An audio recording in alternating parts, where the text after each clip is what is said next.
नमस्कार, मैं हिमांशी। स्वागत है आप सभी का द पैम्फलेट में। जिस सनातन की समाप्ति का आवाहन द्रविड़ विचारधारा के नेता अपने राजनीतिक लाभ के लिए करते देखे गए हैं, वही सनातन धर्म भारतीय अर्थव्यवस्था की मजबूत रीढ़ है। दुनिया भर में भारत वो देश है जिसकी अर्थव्यवस्था में तेजी के साथ न केवल सुधार देखा गया है, बल्कि वर्तमान में वो दुनिया की बड़ी अर्थव्यवस्थाओं में सबसे तेजी के साथ बढ़ रही है।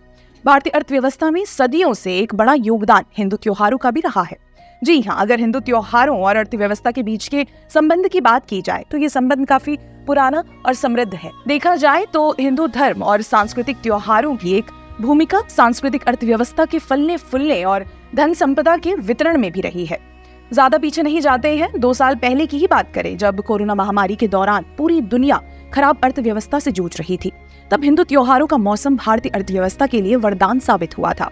हर वर्ष हिंदू त्योहारी सीजन में अर्थव्यवस्था को गति मिलती है। विशेष तौर पर ये श्रावण के बाद गणेश चतुर्थी एवं नवरात्रि से शुरू होते हैं और अंग्रेजी कैलेंडर के अनुसार साल के अंत तक रहती ही है। इस बीच कई त्योहार जैसे नवरात्रि, दशहरा, धनतेरस और दीपावली जैसे त्योहार होते हैं जो अर्थव्यवस्था को सुदृढ़ करने का काम करते हैं।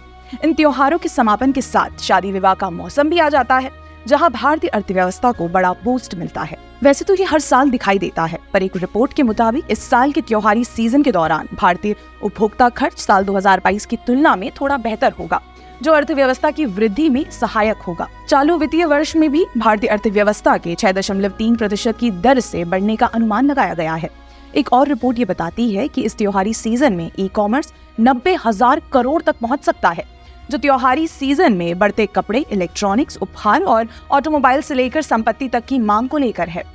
अब जहां त्योहारी सीजन में अर्थव्यवस्था को मजबूती मिलेगी, तो साथ ही कारोबार की भी वृद्धि होना लाजमी है। इसको लेकर CAIT यानी confederation of all India traders की एक रिपोर्ट बताती है कि इस वर्ष दिवाली त्योहारी सीजन में देश में 3.5 लाख करोड़ रुपए का कारोबार होने की उम्मीद है, जिसमें सबसे अधिक 13% का योगदान देने वाले क्षेत्र खाद्य और किराना होंगे। 12% कपड़ा, 9% आभूषण, 4% सूखे मेवे, 8% इलेक्ट्रॉनिक्स, 8% उपहार, 6% सौंदर्य प्रसाधन और 3% प्रत्येक घर की सजावट, बर्तन और रसोई उपकरण होंगे। इसके अलावा लगभग 20% कारोबार ऑटोमोबाइल, हार्डवेयर, इलेक्ट्रॉनिक्स, खिलौने और अन्य वस्तुओं से आएगा।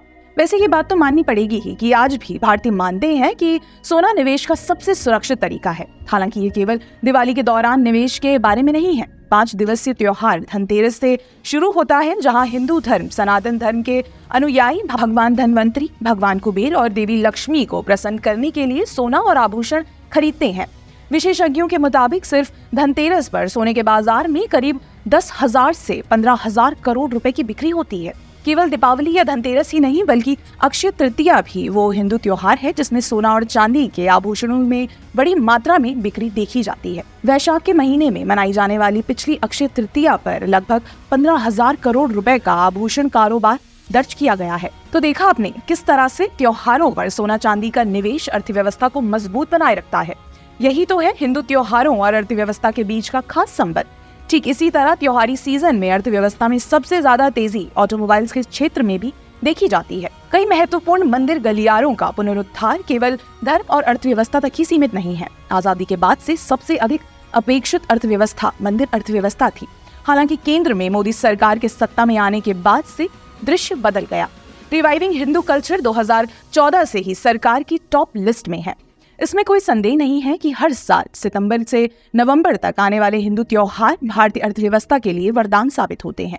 ये वरदान ऑनलाइन प्लेटफॉर्म पर भी देखा जाता है। यूनिफाइड पेमेंट्स इंटरफेस द्वारा रिकॉर्ड किए गए डिजिटल लेन देन अक्टूबर में 1 साल पहले की तुलना में लगभग 40% बढ़ गए हैं। इसी के साथ RBI के लेटेस्ट डेटा से पता चलता है कि उपभोक्ता खर्च इस साल सितंबर में 4 साल के उच्चतम स्तर पर पहुंच गया है और दीपावली में उपभोक्ताओं का खर्च तेजी से बढ़ना तो तय होता ही है। दिवाली भगवान राम के 14 वर्ष वन में बिताने के बाद उनकी अयोध्या वापसी का उत्सव है। It is an expression of ecstasy. इस त्योहारी सीजन में स्थानीय खरीदारी करना जरूरी है, क्योंकि ये विक्रेताओं के लिए खुशी लेकर आता है और आपको संस्कृति की झलक देता है। आप सभी को दिवाली की हार्दिक शुभकामनाएं। धन्यवाद।